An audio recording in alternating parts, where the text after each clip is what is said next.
Hello there, Dan the Weatherman here. Hey, welcome to my weather show. This is the global edition, taking a look at things across the world. It's very active in the northern hemisphere, getting towards the last month of climatological winter, and Mother Nature's really just barreling it through with some pretty intense lows. There's actually a wound up nor'easter there. You can see that hook of cloud barreling with blizzards to the eastern parts of the US, and at the same time a storm has barreled into western parts of Europe.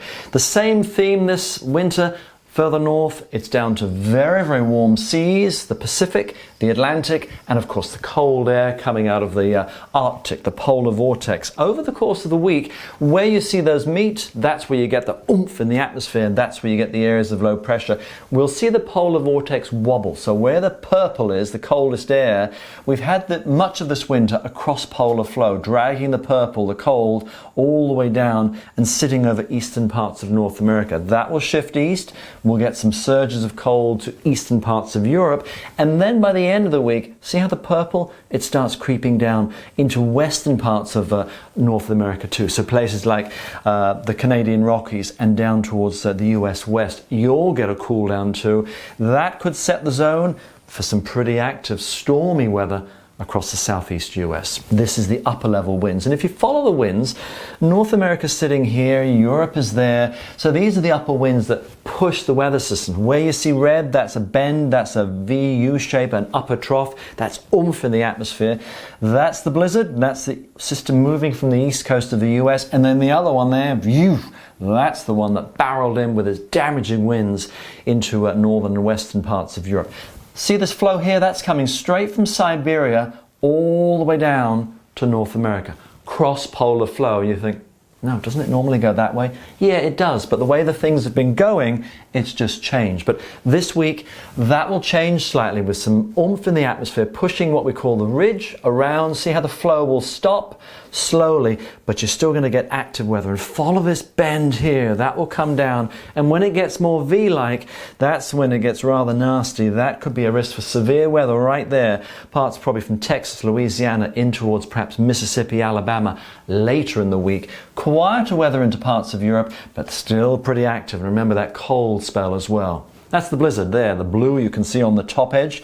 Colder air meeting, of course, the warmer sea. Boom! It's like that lawnmower string.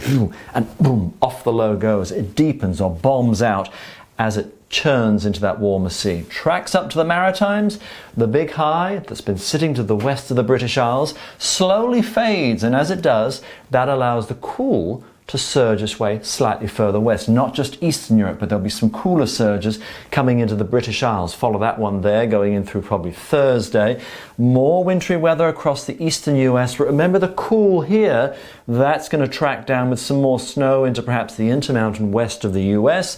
More wet weather coming in, and still those active lows in towards the North Pacific.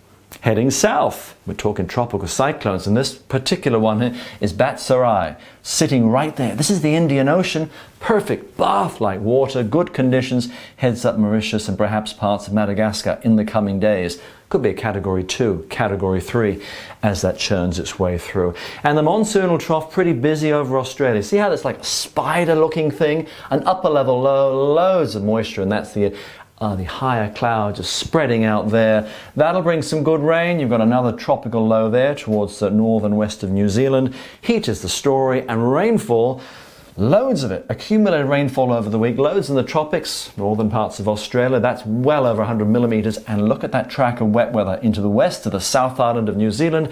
At the same time, barely even a drop into the rain buckets for, say, Auckland and Northland. Just little bits and pieces of dust, staying very dry there. That's the weather for now. See you guys again soon. Bye-bye.